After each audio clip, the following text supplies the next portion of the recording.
আল্লাহ রাব্বুল আলামিনই প্রথম, আল্লাহ পাকই শেষ। আল্লাহ পাক প্রকাশ্য, আল্লাহ পাক গোপন। ওয়া হুয়া বিকুল্লি শাইইন আলিম। আল্লাহ পাক বলছেন তিনি প্রত্যেকটা বিষয় সম্পর্কে জ্ঞানী। সূরা হাদিদ আয়াত নাম্বার 3। তো আমরা বুঝতে পারছি যখন কোনো কিছু ছিল না তখন আল্লাহ রাব্বুল আলামিন ছিলেন, আবার যখন কিছু থাকবে না তখন আল্লাহ পাক থাকবেন। কুল্লু মান আলাইহা ফান ওয়া ইয়াবকা ওয়াজহু রাব্বিকা যুল জালালি ওয়াল ইকরাম। সমস্ত কিছু ফানা হয়ে যাবে, শুধুমাত্র আল্লাহ রাব্বুল আলামিনের সত্তা, জাত এটা বাকি থাকবে। তার মানে আল্লাহ পাকই শুরু, আল্লাহ পাকই শেষ। আল্লাহর কোনো শুরু নাই, আল্লাহর কোনো শেষ নাই। এখন কেউ যদি প্রশ্ন করে যে আল্লাহ সব কিছু সৃষ্টি করেছেন, তাহলে আল্লাহকে কে সৃষ্টি করলো? নাউজুবিল্লাহ। তো তখন আমরা বলবো যে যদি কেউ আল্লাহকে সৃষ্টি করতো তাহলে তো সেই সৃষ্টিকর্তা হয়ে যেত, তাই নয় কি? এইভাবে এক এক করে যদি আমরা পিছনের দিকে যেতে থাকি তাহলে একটা পর্যায়ে গিয়ে তো আমাদেরকে থামতে হবে। তো আমরা যেখানে গিয়ে থামছেন সেটাই হচ্ছে আল্লাহ রাব্বুল আলামিন। আল্লাহ পাকের আগে কিছুই ছিল না, বরং অতীত, বর্তমান, ভবিষ্যৎ এটা সময়ের মধ্যে আছে, যে সময়ের মধ্যে আমরা বাস করছি। আল্লাহ রাব্বুল আলামিনের কাছে এরকম অতীত, বর্তমান, ভবিষ্যৎ কিছু নাই। আল্লাহ রাব্বুল আলামিন একা ছিলেন, তখন কিছুই ছিল না। আবার যখন সব কিছু ধ্বংস হয়ে যাবে আল্লাহ পাক একাই থাকবেন, আর কিচ্ছু থাকবে না। এখন আল্লাহ পাক সর্বপ্রথম সৃষ্টি করলেন আরশে আজিম। কি সৃষ্টি করলেন? এবং আরশটা পানির উপরে ছিল। কিসের উপরে? পানির উপরে। এরপরে আল্লাহ রাব্বুল আলামিন সৃষ্টি করেছেন কলম। আল্লাহ পাকের কাছে লাউহে মাহফুজ আছে। লাউহে মাহফুজ মানে সুরক্ষিত একটা ফলক। এখানে আল্লাহ পাক কলমকে বললেন লিখো। কলম বলল যে মাযা আকতুব, আমি কি লিখবো হে আল্লাহ? আল্লাহ পাক বললেন কিয়ামত পর্যন্ত যা যা হবে, শেষ দিন পর্যন্ত যা কিছু ঘটবে লিখে ফেলো। কলম লিখে ফেলেছে কিয়ামত পর্যন্ত কি কি হবে। অতএব আপনার রিজিক নিয়ে এত টেনশন করার কোনো দরকার নেই। বিয়ে শাদী হচ্ছে না, এই জন্য কবরে গিয়ে মানত করার কোনো দরকার নেই। সময় মতো হবে ইনশাআল্লাহ। যখন রিজিক তাকদিরে লেখা আছে সময় মতো ইনশাল্লাহ হবেই। তাকদিরের বাইরে কিচ্ছু হবে না। তো আল্লাহ পাক তাকদির লিখে ফেললেন। এমনকি লাউহে মাহফুজে কোরআনও লিপিবদ্ধ আছে। সূরা বুরুজ পড়েন নাই?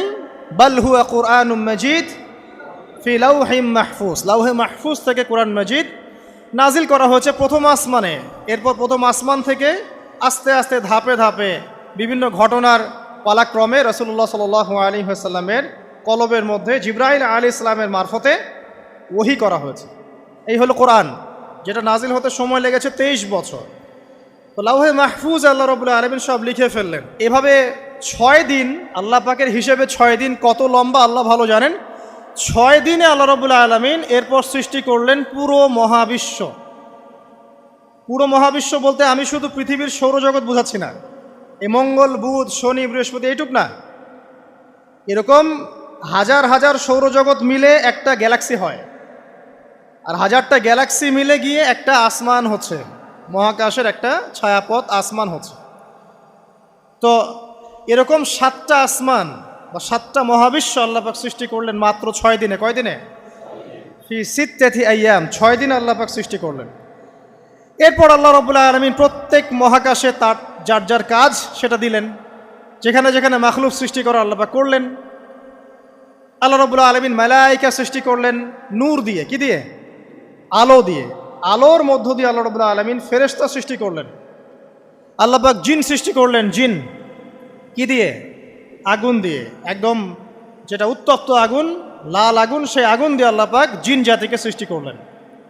সৃষ্টি করার পর আল্লাহ রাব্বুল আলামিন জিন জাতিকে পৃথিবীতে পাঠিয়েছেন। কোথায়? আর এখন মানুষ পৃথিবীতে যা করছে, জিন জাতীয় কিছুটা এরকমই কাজ করেছিল, বরং তার চেয়েও হয়তো বেশি করেছিল। পৃথিবীতে সে ফিতনার ফাসাদ সৃষ্টি করেছিল। এক পর্যায়ে আল্লাহ রাব্বুল আলামিন জিন জাতিকে ধ্বংস করে দিলেন। কিছু কিছু জিনকে আল্লাহ পাক অবশিষ্ট রাখলেন, যেগুলো পাহাড়ে, পর্বতে, বিভিন্ন জায়গায়, সমুদ্রে আশ্রয় নিল। পাহাড়ি এলাকাগুলোতে জিন থাকে, গভীর সমুদ্রে জিন থাকে, হ্যাঁ, জঙ্গলে জিন থাকে। এরকম কিছু জায়গা আছে, এগুলোর মধ্যে জিনরা থাকে। তো ওদেরকে ডিস্টার্ব করতে গেলে সমস্যা, আপনাকে ধরে ফেলবে। আর যদি প্রতিদিন সকাল সন্ধ্যার জিকির আজগার ঠিকঠাক মতো না করেন, কোরআন তেলাওয়াত ঠিকঠাক মতো না করেন, নামাজি না হন আর পবিত্র না থাকেন, তাহলে জিন ধরার সম্ভাবনা বেশি। আর আমার মনে হয় এখনকার যে মেয়েগুলো রাস্তাঘাটে ঘোরাফেরা করে, এদের বেশিরভাগই জিন ধরা।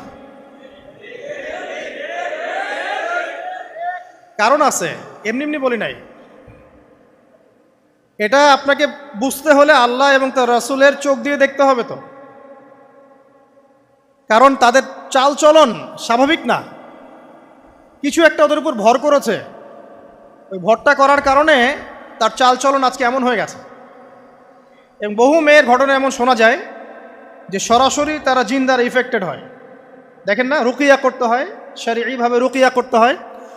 তো খেয়াল রাখবেন, সকাল সন্ধ্যার জিকির আজগার ঠিক রাখবেন, কোরআন তেলাওয়াতটা ঠিক রাখবেন, নামাজি হবেন, পাক পবিত্র থাকবেন, জিন আপনাকে কোনো ক্ষতি করতে পারবেন না ইনশাআল্লাহ।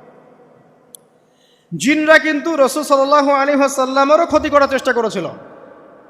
আল্লাহ রাসূল সাল্লাল্লাহু আলাইহি ওয়াসাল্লাম ওটাকে ধরেছিলেন, ধরে মসজিদের খুঁটির সাথে বেঁধে রেখেছে। নামাজের মধ্যে জিন আমাদের নবীকে ডিস্টার্ব করেছিল, আল্লাহ রাসূল ওই জিনকে ধরেছেন, ধরে খুঁটির সাথে বেঁধে রেখেছেন। তারপরে তার মনে পড়ল সুলাইমান আলাইহিস সালামের কথা। সুলাইমান আলাইহিস সালাম বলেছিল আল্লাহকে, আল্লাহ আমাকে যে ক্ষমতা তুমি দিয়েছো, আমার পরে কাউকে এই ক্ষমতা আর দিও না। আর সুলাইমান আলাইহিস সালামকে আল্লাহ পাক জিন জাতিকে অনুগত করে দিয়েছিলেন। সুলাইমান আলাইহিস সালামের নির্দেশে জিন জাতি বিভিন্ন কাজ করত, এমনকি সমুদ্রের মধ্যে ডুবুরির কাজও করত, সমুদ্রের ভিতর থেকে রত্ন বের করে নিয়ে আসতো। এগুলো কিন্তু অলিক রূপকথা নয়, সত্য ঘটনা। তখন নবী সাল্লাল্লাহু আলাইহি ওয়াসাল্লাম বললেন যে আমার ভাই সুলাইমানের কথা আমার মনে পড়ে গেল, তাই আমি জিনটাকে ছেড়ে দিলাম। তো আল্লাহ পাক জিন জাতিকে সৃষ্টি করে এই পৃথিবীতে পাঠানোর পর তারা এরকম ফিতনা এবং ফাসাদ সৃষ্টি করার পরে আল্লাহ পাক ওদেরকে ধ্বংস করে দেন। দেওয়ার পরে আরও অনেক যুগ এবং অনেক শতাব্দী কেটে যায়। কত যুগ কত শতাব্দী আল্লাহ ভালো জানেন। অনেক লম্বা সময় পরে গিয়ে আল্লাহ রাব্বুল আলামিন ফেরেশতাদেরকে ডাকেন। কাদেরকে ডাকেন? তাদেরকে ডেকে বলেন, ওয়া ইয ক্বালা রাব্বুকা লিল মালায়েকা, স্মরণ করো নবী সেই সময়ের কথা যখন তোমার রব ফেরেশতাদেরকে ডাকলেন, ডেকে বললেন, ইন্নী জাইলুন ফিল আরদি খলিফা, হে ফেরেশতা মণ্ডলী, আমি পৃথিবীতে আমার খলিফা পাঠাতে চাই। কি পাঠাতে চাই ভাই? খলিফা। খলিফার দুটো অর্থ, একটা হচ্ছে ওই যে জিনরা যে চলে গেল, ওর স্থলাভিষিক্ত হয়ে আরেকটা জাতি, স্থলাভিষিক্ত হওয়া। আরেকটা ব্যাখ্যা হচ্ছে খলিফা শব্দের মানে হচ্ছে যে ব্যক্তি আল্লাহ পাকের বিধান অনুযায়ী পৃথিবীতে বিচার ফয়সালা করে, সে আল্লাহর খলিফা। আমি কি বুঝাতে পারছি? আল্লাহ পাক ফেরেশতাদেরকে বললেন, আমি পৃথিবীতে আমার খলিফা পাঠাতে চাই, প্রতিনিধি, এবং যে আল্লাহর বিধান দ্বারা বিচার ফয়সালা করে। তখন ফেরেশতারা বলছেন, ক্বালু, ফেরেশতারা বলছেন, আতাজআলু ফিহা মান ইউফসিদু ফিহা ওয়া ইয়াসফিকুদ দিমা, হে আল্লাহ, আপনি কি এমন কোন সৃষ্টিকে আবার পৃথিবীতে পাঠাতে চান যে পৃথিবীতে গিয়ে ফিতনা ফাসাদ সৃষ্টি করবে অথবা রক্তপাত ঘটাবে? ফেরেশতারা এই কথা কিভাবে বলতে পারলো? হ্যাঁ, জিন জাতির অভিজ্ঞতার আলোকে। ঠিক আছে? তখন আল্লাহ পাক বলছেন, ইন্নী আ'লামু মা লা তা'লামুন, দেখো আমি যা জানি তোমরা তা জানো না। মানে তারা ফিতনা ফাসাদ সৃষ্টি করতে পারে, কিন্তু আমার কিছু মুখলেস বান্দা থাকবে যারা এই পথে পা বাড়াবে না। আচ্ছা, এবার আল্লাহ রাব্বুল আলামিন আদম আলাইহিস সালামকে সৃষ্টি করলেন। আল্লাহ পাক নিজের হাত দিয়ে আদম আলাইহিস সালামকে সৃষ্টি করেছেন। সূরা সদের মধ্যে আল্লাহ পাক বলেছেন, দেখুন মহাবিশ্বের কোনো সৃষ্টির ব্যাপারে বলা হয়নি যে খলাকতু বিয়াদাই, আমি নিজ হাতে তাকে সৃষ্টি করেছি। শুধুমাত্র আদম আলাইহিস সালাম, আমাদের পিতার ক্ষেত্রে বলা হয়েছে খলাকতু বিয়াদাই, আমি নিজ হাতে তাকে সৃষ্টি করেছি। কত সম্মান, কত ভালোবাসা, তাই না? এবার আল্লাহ রাব্বুল আলামিন আদম আলাইহিস সালামকে সমস্ত নাম শিক্ষা দিলেন। সমস্ত নাম মানে কি? ওয়াল্লামা আদামাল আসমাআ কুল্লাহা, আল্লাহ পাক বলছেন এরপর আমি আদম আলাইহিস সালামকে মহাবিশ্বের যত জ্ঞান আছে সমস্ত নাম শিক্ষা দিয়ে দিলাম। সুবহানাল্লাহ। যেই জ্ঞান ফেরেশতাদেরও ছিল না, যেই জ্ঞান ইবলিসেরও ছিল না। ইবলিস কিন্তু অনেক জ্ঞানী ছিল, অনেক বড় আবেদ ছিল, সে দীর্ঘদিন আল্লাহর ইবাদত করেছে, কিন্তু এই জ্ঞান কিন্তু তারও ছিল না, ফেরেশতাদেরও ছিল না। সুম্মা আরাদাহুম আলাল মালাইকা, এরপর আল্লাহ রাব্বুল আলামিন আদম আলাইহিস সালামকে ফেরেশতাদের সামনে নিয়ে আসলেন, উপস্থাপন করলেন। মহাবিশ্বের ঘটনা, এটা ঘটছে, চিন্তা করেন, এটা কিন্তু ঘটেছে আগে, অতীত। এবার সমস্ত ফেরেশতার সামনে আদম আলাইহিস সালামকে নিয়ে আসা হচ্ছে। এবার বলা হচ্ছে যে, হে ফেরেশতারা, তোমরা এই নামগুলো বলে দাও দেখি, তোমরা যদি সত্যবাদী হও। তো ফেরেশতারা বলছেন, লা ইলমা লানা ইল্লা মা আল্লামতানা, হে আল্লাহ, আপনি আমাদেরকে যা শিখিয়েছেন এর বাইরে তো কোনো জ্ঞান নাই আমাদের। তারপর আল্লাহ পাক আদমকে বললেন আলাইহিস সালাম, হে আদম, তুমি সব নাম বলে দাও দেখি। এরপর আদম আলাইহিস সালাম সমস্ত নাম একটা একটা করে বলে দিলেন। তাহলে আমাদের পিতা জ্ঞানী ছিলেন, নজ্ঞ ছিলেন? আর আমরা তার সন্তান হিসেবে জ্ঞানী না অজ্ঞ? এটা আমাদের শোভা পায়? আমাদের পিতা ছিলেন মহাবিশ্বের সবচেয়ে জ্ঞানী সত্তা। আল্লাহ রাব্বুল আলামিন তাকে জ্ঞান শিক্ষা দিয়েছেন, সমস্ত জ্ঞান। তবে তার সমস্ত জ্ঞান আর এই মহাবিশ্বের সমস্ত জ্ঞান আল্লাহর জ্ঞানের তুলনায় কতটুকু জানেন? একটা সমুদ্রের মধ্য থেকে এক ফোঁটা পানি উঠালে যেমন হয়, পুরো মহাবিশ্বের জ্ঞান আল্লাহর জ্ঞানের সামনে এতটুকু। আল্লাহ পাকের জ্ঞান এত অসীম, পুরো মহাসাগরের মধ্য থেকে এক ফোঁটা পানি তুললে, ওই যে এক ফোঁটা পানি তুললেন, এটা মহাবিশ্বের জ্ঞান। আর বাকি সমস্ত পানি এটা আল্লাহ পাকের জ্ঞান। ঠিক দুনিয়ার জীবনের এক্সাম্পলটা এমনই। একটা সাগরের মধ্যে আঙ্গুল ডুবালে, আঙ্গুল উঠালে যতটুকু পানি আঙ্গুলে বেঁধে থাকে, এটা দুনিয়া। আর পুরো মহাসাগরটাই হচ্ছে কি? আখিরাত। নবীজি বলছেন সাল্লাল্লাহু আলাইহি ওয়াসাল্লাম, একটা মৃত গাধাকে দেখে বলছেন, সাহাবীরা, তোমরা কি কেউ এই গাধাটাকে 1 দিরহামের বিনিময়ে কিনবে? কান কাটা, মৃত, গলে আছে, এই গাধাটাকে কিনবা 1 দিরহাম দিয়ে? সাহাবীরা বলছেন, মাংনা দিলেও তো কিনবো না। ইয়া রাসূলুল্লাহ, যদি ফ্রিও কেউ দেয়, বিনামূল্যে দেয়, তাও তো নিব না। তখন নবী সাল্লাল্লাহু আলাইহি ওয়াসাল্লাম বলছেন, এটাই হচ্ছে আল্লাহর কাছে দুনিয়ার এক্সাম্পল। ওই মৃত গাধা তোমাদের কাছে যতটা না ইম্পর্টেন্ট, যতটুকু মূল্য রাখে, আল্লাহর কাছে এই দুনিয়া তার চেয়েও কম মূল্য রাখে। তো এই দুনিয়াতে তো সব ফয়সালা হবে না। আমরা তো হতাশ হয়ে যাই না যে দুনিয়াতে এমন কেন, এটা কেন, ওইটা কেন। দুনিয়া এটারই জায়গা। দুনিয়া সব কিছুর কনক্লুশনের জায়গা না, সব কিছুর পরিসমাপ্তির জায়গা হচ্ছে কিয়ামতের মাঠ। ওই দিন যে সফল সে সফল, যে ব্যর্থ সে ব্যর্থ। দুনিয়ার বাড়ি গাড়ি, স্ট্যাটাস, চাকরি বাকরি, ইজ্জত সম্মান, এটা সাফল্য ব্যর্থতার মানদণ্ড নয়, চূড়ান্ত মানদণ্ড নয়। চূড়ান্ত মানদণ্ড কি? ফামান যুহজিহা আনিন নার ওয়া উদখিলাল জান্নাহ ফাকাদ ফাজ। যাকে জাহান্নাম থেকে বাঁচানো হবে, জান্নাতে প্রবেশ করানো হবে, পুলসিরাত পার হতে পারবে, এই একমাত্র ব্যক্তি সফল। তো সাফল্যের সংজ্ঞাটা জেনে রাখবেন, তাহলে আপনি দুনিয়াতে হতাশ হবেন না ইনশাআল্লাহ তাআলা। এবার কি হলো, যখন আদম আলাইহিস সালাম সমস্ত নাম শিক্ষা দেওয়া সমস্ত নাম বলে দিলেন, এখানে নাম মানে কিন্তু খালি নাম নয়, জ্ঞান বলে দিলেন, তখন আল্লাহ রাব্বুল আলামিন ফেরেশতাদেরকে বললেন, তোমরা সবাই এখন আদমকে সিজদা করো। ওয়া ইয কুলনা লিল মালাইকাতি ইসজুদু লি আদম। আল্লাহ পাক এবার বলছেন, আমি সমস্ত মালায়েকাকে বললাম তোমরা আদমকে সিজদা করো। ফাসাজাদু, সবাই সিজদা করলো, ইল্লা ইবলিস, ইবলিস সিজদা করলো না। কেন করলে না? ইবলিসকে বলা হচ্ছে, ইয়া ইবলিস মা মানাকা আল্লা তাসজুদা ইয আমারতুক, তোমাকে কে নিষেধ করলো সিজদা করতে ওই আদমকে যাকে আমি আদেশ করেছি? কে নিষেধ করলো? তখন ইবলিস বলছে, খলাকতানি মিন নার ওয়া খলাকতাহু মিন তিন, আমাকে সৃষ্টি করেছেন আগুন দিয়ে আর আদমকে সৃষ্টি করেছেন মাটি দিয়ে, আমি কিভাবে তাকে সিজদা করতে পারি? ইবলিস বলতে চাইলো যে আপনি যে বলছেন আদমকে সিজদা করো, আদম তো মাটির তৈরি, আমি তো আগুনের তৈরি, তাহলে আপনি ভুল বলছেন। নাউজুবিল্লাহ। আগুন কেন মাটির সামনে নত হবে? মাটি আগুনের সামনে নত হওয়া উচিত। তার কেয়াস হচ্ছে এমন। কেয়াস মানে কি? তার এটা কি? হ্যাঁ, তার এটা যুক্তি, তার এটা যুক্তি এবং দর্শন যে আমি কেন তাকে সিজদা করব? আমি তো আগুনের তৈরি আর আদম হচ্ছে মাটির তৈরি। তো খলাকতাহু মিন নার ওয়া খলাকতানি মিন তিন, খলাকতানি মিন নার ওয়া খলাকতাহু মিন তিন, আমাকে সৃষ্টি করেছেন আগুন দিয়ে, আদমকে সৃষ্টি করেছেন মাটি দিয়ে। আবা ওয়াস্তাকবারা, আল্লাহ পাক বলছেন সে উদ্ধত হলো এবং অহংকার প্রদর্শন করলো। আর আল্লাহ পাক অনেক কিছু মাফ করে দেন, কিছু কিছু বিষয় আল্লাহ পাক মোটেই পছন্দ করেন। তার মধ্যে একটা হচ্ছে অহংকার, তার মধ্যে একটা হচ্ছে শিরক, তার মধ্যে একটা হচ্ছে অন্যের হক নষ্ট করা, তার মধ্যে একটা হচ্ছে আদম সন্তানকে হত্যা করা, তার মধ্যে একটা হচ্ছে বৃদ্ধ বয়সে ব্যভিচার করা, তার মধ্যে একটা হচ্ছে মুরতাদ হয়ে যাওয়া। ওই যে খ্রিস্টান হয়ে যাচ্ছেন না, খালি মরেন তারপর বুঝবেন, খালি মালাকুল মউত আসুক তারপর বুঝবেন। আল্লাহ রাব্বুল আলামিন বলছেন তার রাসূলের মাধ্যমে, কেউ যদি সাক্ষ্য দেয় আল্লাহ ছাড়া কোনো মাবুদ নাই, মুহাম্মদ সাল্লাল্লাহু আলাইহি ওয়াসাল্লাম শেষ নবী, ঈসা ইবনে মারইয়াম আল্লাহর প্রেরিত নবী, আল্লাহর পুত্র নন, জান্নাত সত্য এবং জাহান্নাম সত্য, এই পাঁচটা বিষয় যদি কেউ সাক্ষ্য দেয় ইনশাআল্লাহ সে জান্নাতে যাবে, তার আমল যেমনই হোক না কেন।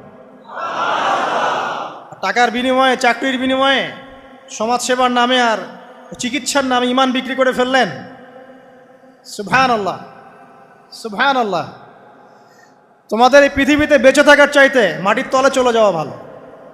আবর্জনার কোনো প্রয়োজন নাই আল্লাহর এই জমিনে। এই মুসলিম উম্মার আবর্জনার কোনো প্রয়োজন নাই। এই মুসলিম উম্মার ইমানদার সাহসী তরুণ প্রজন্মের দরকার। আল্লাহ পাক কবুল করুন, আমিন। এরপরে কি হলো? ইবলিস সেজদা করলো না, আবা ওয়াস্তাকবার, সে উদ্ধত হলো এবং অহংকার প্রদর্শন করলো। এবার আল্লাহ পাক জিজ্ঞাসা করলেন, কেন করলে না, কেন করলে না? সে বলল যে আগুন দিয়ে সৃষ্টি করেছেন আমাকে, তাকে সৃষ্টি করেছেন আপনি মাটি দিয়ে, সো আপনি ভুল আমি সঠিক, আমি কেন তাকে সেজদা করব? আল্লাহ পাক তখন আর তার প্রতি রহম করলেন না। আল্লাহ পাক তখন তাকে বলছেন ফখরুজ মিনহা, এখান থেকে বেরো। আল্লাহ পাক যেমন গফুর রহিম আরহামুর রহিমিন, ঠিক তেমনি আল্লাহ পাক শাদীদুল ইকাব, কঠিন শাস্তিদাতাও বটে। আল্লাহ পাক শুধু কি দয়াই করবেন, শাস্তি দিবেন না? দিবেন। ফখরুজ, অপদস্থ হয়ে লাঞ্ছিত হয়ে এখান থেকে বের হয়ে যাও। এখানে অহংকার করার অধিকার তোমাকে দেয়া হয় না, এখান থেকে বের হয়ে যাও। এবার ইবলিস বের হয়ে যাচ্ছে। বের হয়ে যাওয়ার সময় ইবলিস বলছে রব্বি, কি বলছে? রব্বি। দেখেন ইবলিস আল্লাহকে বলছে রব্বি, মানে ইবলিস আস্তিক। ইবলিস কি আস্তিক? ইবলিস আল্লাহ বিশ্বাস করে। ইবলিস বলছে রব্বি, হে আমার রব, আনজিরনি ইলা ইয়াউমি ইউবআসুন, আমাকে কিয়ামত দিবস পর্যন্ত অবকাশ দেন। আমাকে তো বের করে দিচ্ছেন, ঠিক আছে, আমাকে কিয়ামত দিবস পর্যন্ত অবকাশ দেন। শব্দ চয়ন হচ্ছে রব্বি, হে আমার রব, মানে ইবলিস কিন্তু নাস্তিক না। তাহলে এখন যারা এই যে এথিজমে বিশ্বাস করছেন, আসলে এরা কেউ নাস্তিক না, এরা ইসলাম বিদ্বেষী। কখনো দেখবেন না তাদেরকে অন্য ধর্মের কোনো বিষয় নিয়ে কটু মন্তব্য করছে, প্রশ্ন উত্থাপন করছে, এমনটা খুব কমই দেখবেন। এতে যত মাথা ব্যথা ইসলাম নিয়ে। এখানে দেখেন ইবলিসের কথা বলছি, ইবলিস কিন্তু আস্তিক। ইবলিস কি বলছে? রব্বি আনজিরনি ইলা ইয়াউমি ইউবআসুন, হে আমার রব। ইবলিস জানে যে আল্লাহ তার রব। ওই যে সূরা হাশরের শেষের দিকে পড়ে দেখবেন ইবলিস বলে উকফুর, তোমরা কুফরি করো। তারপরে মানুষ যখন কুফরি করে সে বলে আমি ইন্নী আখাফুল্লাহ রাব্বাল আলামিন, আমি আল্লাহকে ভয় করি যে জগৎ সমূহের প্রতিপালক। শয়তানকে মানুষ গিয়ে জিজ্ঞাসা করবে, জাহান্নামীরা, তুমি আমাদেরকে পথভ্রষ্ট করেছিলে। শয়তান বলবে আমি কিচ্ছু করি নাই, আমি তোমাদেরকে কোনো কাজে ফোর্স করি নাই, আমি শুধু তোমাদেরকে ওয়াসওয়াসা দিয়েছি, তোমরা নিজেরাই কাজ করেছো।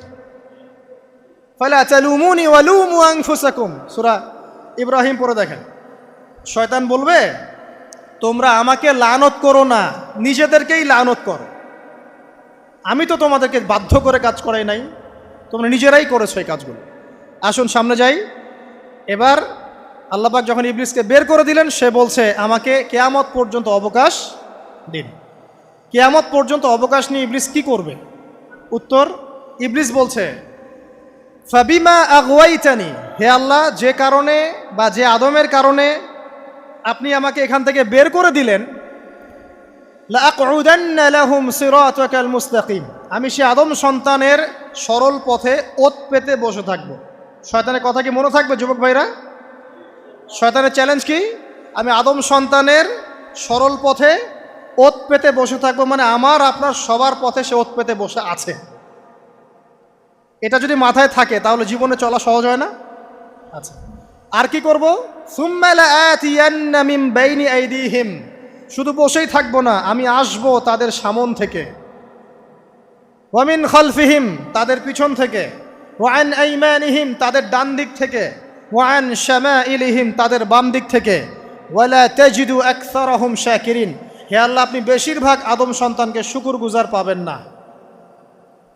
কার কথা? শয়তানের। এই কথাটা কি সত্য না মিথ্যা? এখন বেশিরভাগ লোক নামাজ পড়ে না পড়ে না? পড়ে পড়ে না। বেশিরভাগ মুসলিমের দাড়ি আছে না নাই? বেশিরভাগ মুসলিম সুদ খায় না খায় না? এখন বেশিরভাগ তরুণ প্রজন্মের জেনায় আছে না নাই? পর্নোগ্রাফি সবাই দেখে না দেখে না? অন্যের সম্পদ আত্মসাৎ মানুষ করছে না? দুর্নীতি করছে না? ঘুষ খাচ্ছে না?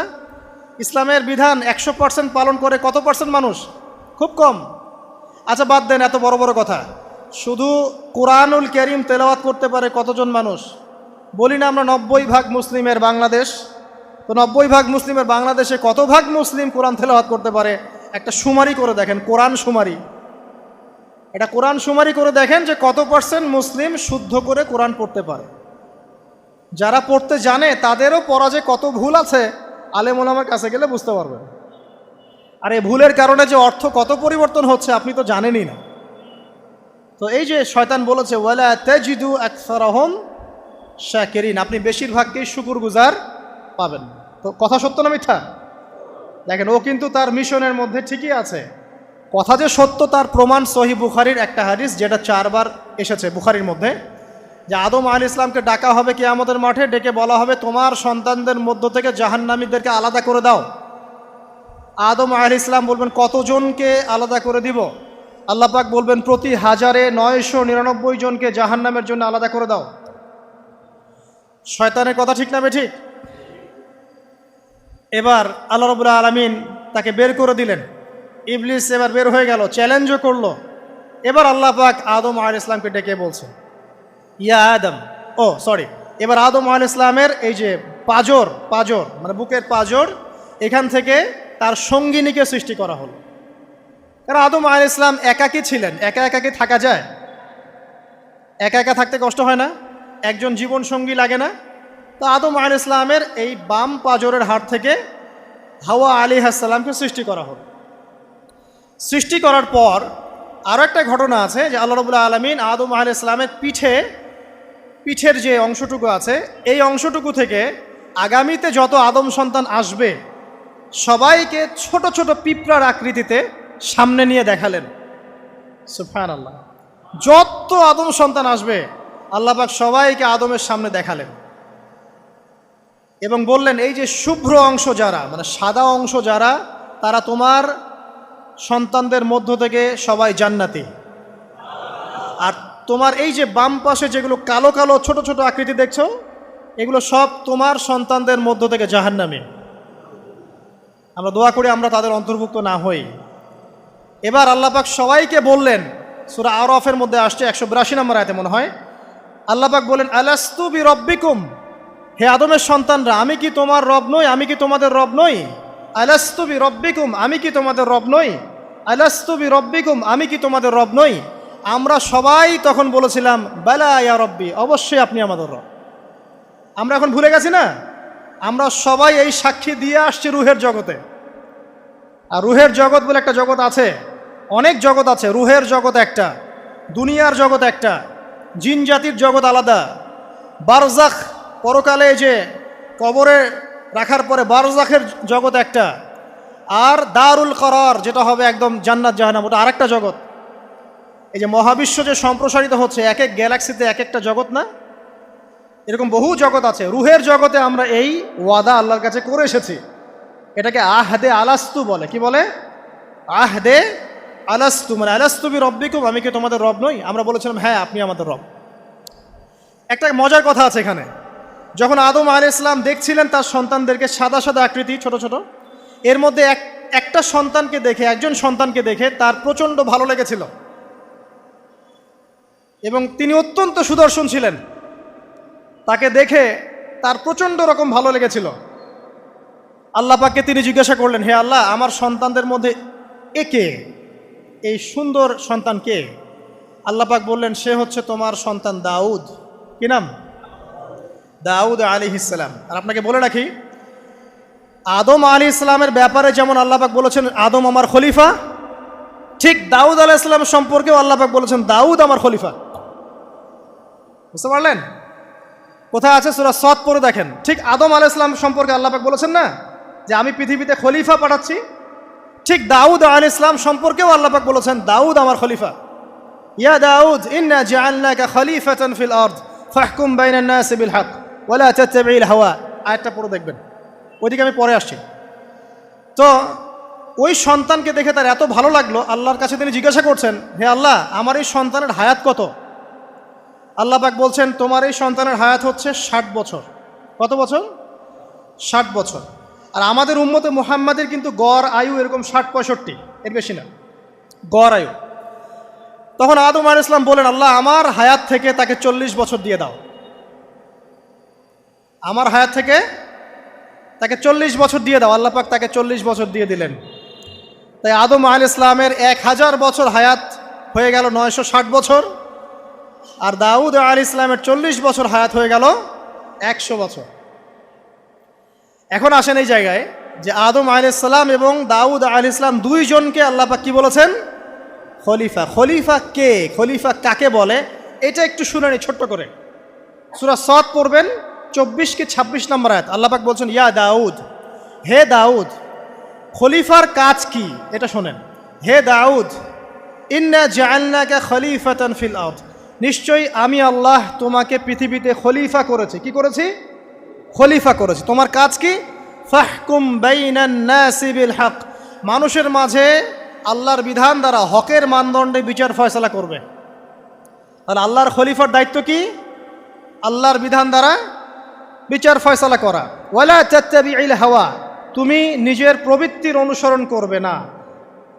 ফায়ুদিল্লাকা আন সাবিলিল্লাহ, তাহলে তোমাকে এটা সরল পথ থেকে বিচ্যুত করে দেবে। ইন্নাল্লাযীনা ইউদিল্লুনা আন সাবিলিল্লাহ, নিশ্চয় যারা আল্লাহর পথ থেকে বিচ্যুত হয়ে যায়, লাহুম আযাবুন শাদীদ, তাদের জন্য কঠিন শাস্তি আছে। বিমা নাসু ইয়াউমাল হিসাব, এই কারণে যে তারা হিসাবের দিনটা ভুলে গেছে। এই আয়াত থেকে খলিফার ফাংশন বুঝতে পারলেন? খলিফার ফাংশন কি? আপনি যা ইচ্ছা তাই ফয়সালা করবেন, নিজের মন গড়া যা ইচ্ছা রচনা করবেন। ফাহকুম বাইনান নাসি বিল হক, মানুষের মধ্যে হকের মানদণ্ডে বিচার ফয়সালা করো। হকটা কি জিনিস? আমার দর্শন হক, আমার ফিলোসফি হক, আমার যুক্তি, আমার বিজ্ঞান, এগুলোই হকের মানদণ্ড। হকের মানদণ্ড কি? কোথায় উত্তর আছে? কোরআনেই উত্তর আছে। কোন সূরা? সূরা কাহফ। কত নম্বর আয়াত? আয়াত নম্বর 29। আল্লাহ পাক বলছেন ওয়াকুলিল হাক্কু মির রাব্বিকুম, হক সেটাই যা তোমার রবের পক্ষ থেকে নাজিল। কথা কি ক্লিয়ার? হক কি জিনিস? যা তোমার রবের পক্ষ থেকে নাজিল হয়। ফামান শাআ ফালইউমিন, যার ইচ্ছা হয় সে স্বীকার করুক। ওয়ামান শাআ ফালইয়াকফুর, যার ইচ্ছা হয় সে অস্বীকার করুক। ইন্না আ'তাদনা লিযালিমিনা নারান, অস্বীকারী জালেমদের জন্য আমি আগুন প্রস্তুত করে রেখেছি। তো এখানে আপনি হকের সংজ্ঞা পেলেন এবং হকের মানদণ্ডে বিচার ফয়সালা করলে পরে খলিফা হয়। যদি আল্লাহ পাকের হকের মানদণ্ডে কেউ ফয়সালা না করে সে আল্লাহর খলিফা নয়, সে শয়তানের খলিফা। কথা কি ক্লিয়ার? আচ্ছা, এখন যদি আপনি বাধ্য হন কোনো ক্ষেত্রে সেটা আলাদা বিষয়, বাধ্য হয়েছেন সেটা আলাদা বিষয়, কিন্তু আকীদা স্পষ্ট থাকতে হবে যে আল্লাহ রাব্বুল আলামিনের বিধান চূড়ান্ত, এর উপর কোনো বিধান নাই।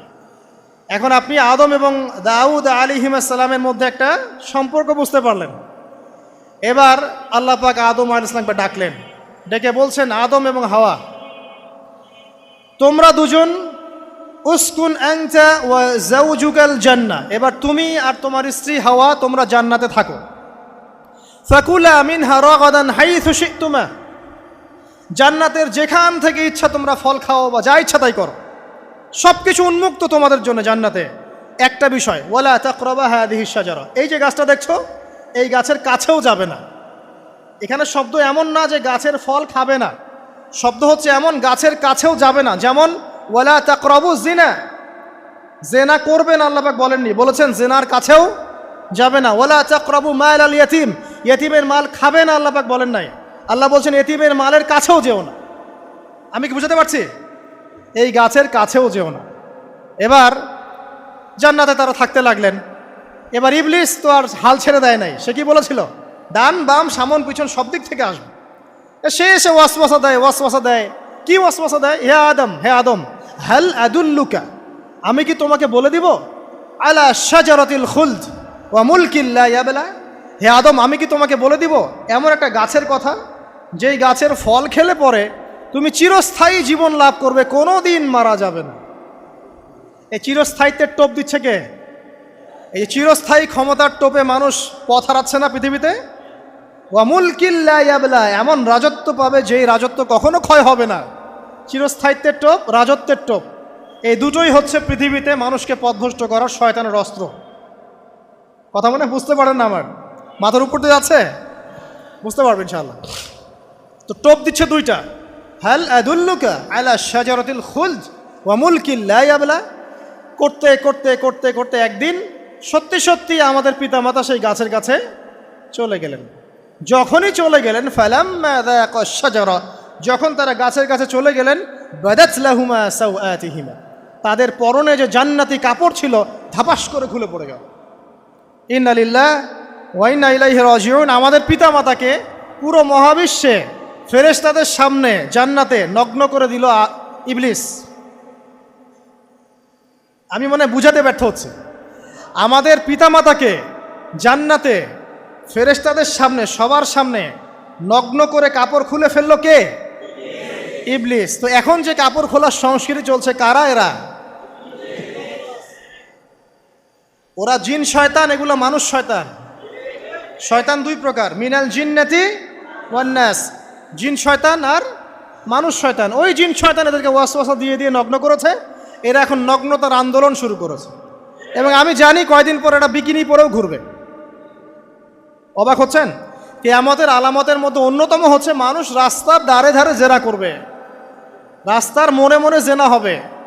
তখনকার সবচেয়ে ভালো মানুষ হবে সেই ব্যক্তি যে গিয়ে বলবে যে বাবা তোমরা জেনা করছো করছো, এই দেয়ালের পিছনে গিয়ে করতে পারলা না। সে হবে সবচেয়ে ভালো মানুষ।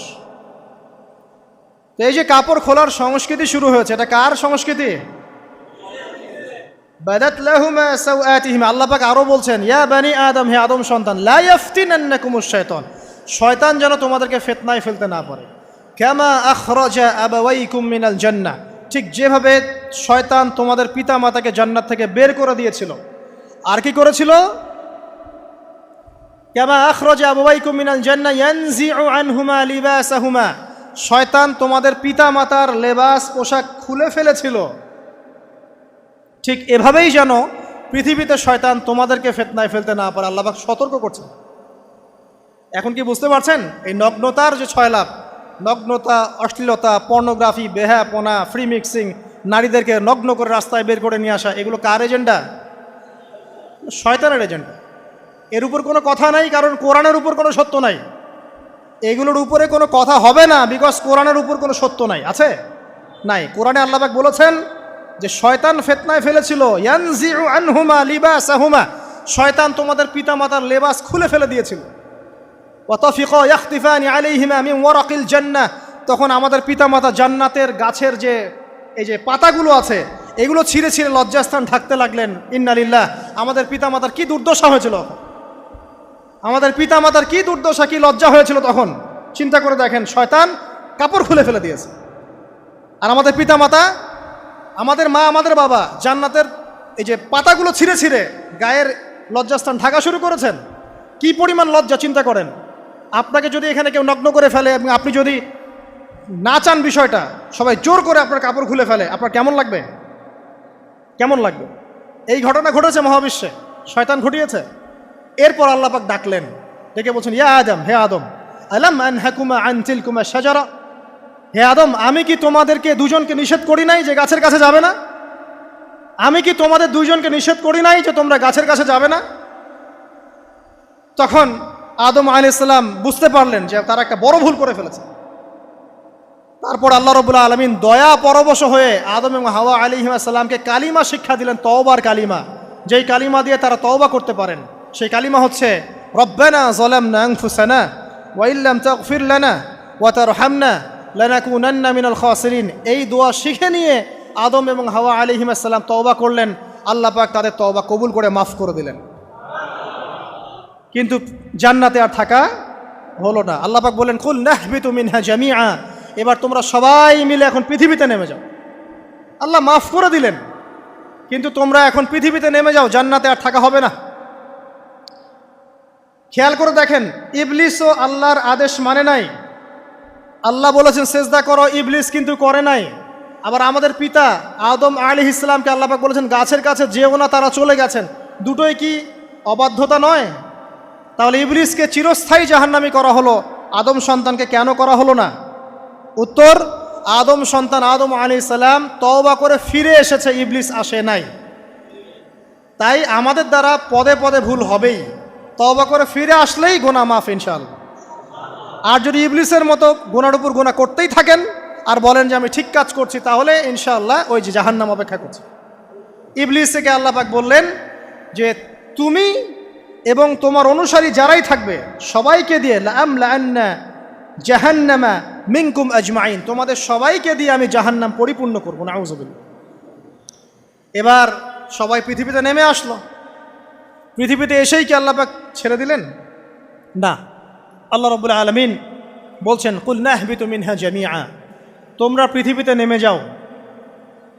ফাইম্মা ইয়াতিয়ান্নাকুম মিন্নি হুদান, দুনিয়াতে যাচ্ছ যাও, তবে মনে রেখো যে আমার পক্ষ থেকে তোমাদের কাছে হেদায়েতের বাণী আসবে। আমার পক্ষ থেকে তোমাদের কাছে হেদায়েতের বাণী আসবে। ফামান তাবিআ হুদায়া ফালা খাউফুন আলাইহিম ওয়ালা হুম ইয়াহজানুন, যারা আমার হেদায়েতের বাণীগুলো মেনে চলবে তাদের কোনো ভয় নাই, কোনো দুশ্চিন্তাও নাই। ওয়াল্লাযীনা কাফারু ওয়া কাযযাবু বিআয়াতিনা, কিন্তু যারা আমার আয়াতকে কুফরি করবে, মিথ্যা প্রতিপন্ন করবে, ফাউলাইকা আসহাবুন নার, তারা হবে জাহান্নামের অধিবাসী। হুম ফিহা খালিদুন, তারা সেখানে চিরস্থায়ী হবে। এই সহজ সরল জীবন দর্শন দিয়ে আল্লাহ পাক পৃথিবীতে পাঠিয়ে দিলেন। এবার শুরু হলো পৃথিবীতে পথ চলা। পৃথিবীতে পথ চলার ক্ষেত্রে অনেক কিছু সৃষ্টি করতে হলো, আবিষ্কার, কৃষিকাজ, এটা ওটা সব কিছু। আদম আলাইহিস সালামকে আল্লাহ পাক সেই জ্ঞান ওহির মাধ্যমে শিক্ষা দিলেন। কৃষিকাজ আল্লাহ পাক শিক্ষা দিয়েছেন, চাকা সৃষ্টি করা আল্লাহ পাক শিক্ষা দিয়েছেন, বাহন সৃষ্টি করা আল্লাহ পাক শিক্ষা দিয়েছেন। যত রকম জ্ঞান আছে সমস্ত জ্ঞান এসেছে নবীদের পক্ষ থেকে। সব কিছু জ্ঞানের মূল ভিত্তি এসেছে নবীদের কাছ থেকে, আল্লাহর ওহির কাছ থেকে। যত সভ্যতা দেখছেন বড় বড়, সমস্ত সভ্যতা শুরু হয়েছে নবী দ্বারা, এবং সভ্যতা শেষও হবে একজন নবী দ্বারা। তার নাম কি? ঈসা ইবনে মারইয়াম। আদম আলাইহিস সালাম আল্লাহর দেয়া শিক্ষায় শিক্ষিত হয়ে দুনিয়াতে চলতে লাগলেন এবং তওবা ইস্তেগফার করতে লাগলেন, কাঁদতে লাগলেন। দীর্ঘকাল তারা ক্রন্দন করেছেন। কি কারণে? ওই যে একটা ভুল তারা করে ফেলেছে। দুনিয়াতে এসে ক্রন্দন করতে করতে করতে করতে আল্লাহ রাব্বুল আলামিন এক পর্যায়ে তওবা কবুল করে ফেললেন। এবার সামনে যান, তাদের সন্তান হলো হাবিল এবং কাবিল। নাম শুনেছেন? শোনেন নাই? হাবিলের কুরবানি কবুল হয়, কাবিলের কুরবানি কবুল হচ্ছে না। বিকজ কাবিল এর কুরবানির মধ্যে ইখলাস নাই। ভাইয়ের কুরবানি কেন কবুল হচ্ছে, আমারটা কেন হচ্ছে না?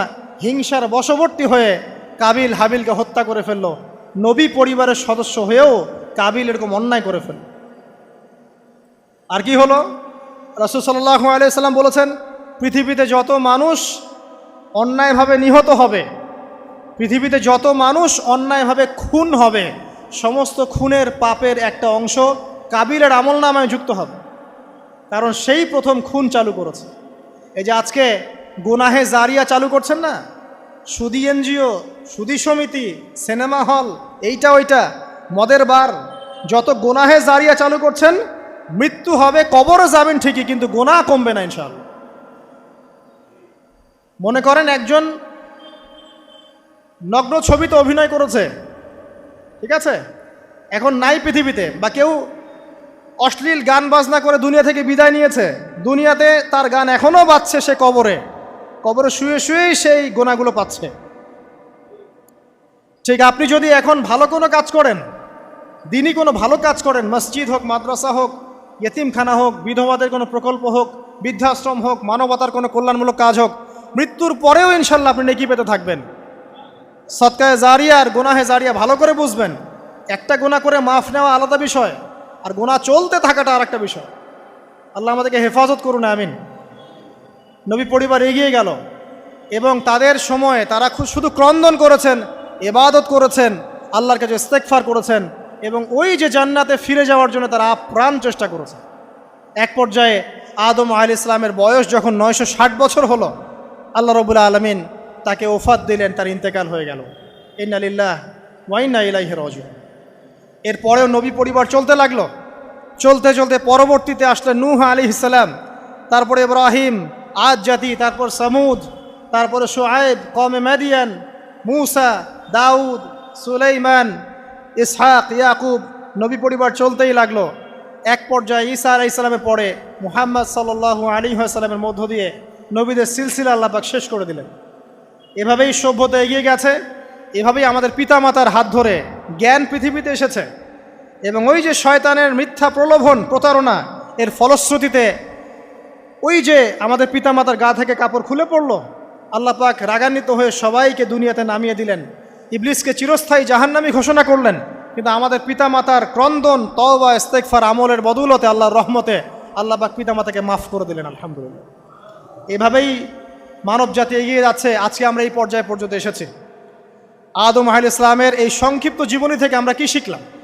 আমরা শিখলাম যে আল্লাহ রাব্বুল আলামিন অনেক ভালোবেসে, অনেক মহব্বত করে, মমতা দিয়ে, মায়া দিয়ে নিজের হাতে আমাদের পিতাকে সৃষ্টি করেছে। এক। দুই, আমাদের পিতাকে আল্লাহ রাব্বুল আলামিন তার পক্ষ থেকে জ্ঞান শিক্ষা দিয়েছেন। এই কারণে আদম সন্তানরা জন্ম থেকেই দেখবেন কিছু না কিছু জ্ঞানী হয়েই থাকে। জ্ঞান আপনার ডিএনএর মধ্যে থাকেই। আল্লাহ রাব্বুল আলামিন আদম আলাইহিস সালামের মধ্যে রূহ ফুঁকে দিয়েছেন। আল্লাহ রাব্বুল আলামিন আদম আলাইহিস সালামকে জান্নাতে রেখেছেন। আল্লাহ রাব্বুল আলামিন গাছের কাছে যাওয়ার পরেও তওবা ইস্তেগফারের মধ্য দিয়ে তাকে মাফও করে দিয়েছেন।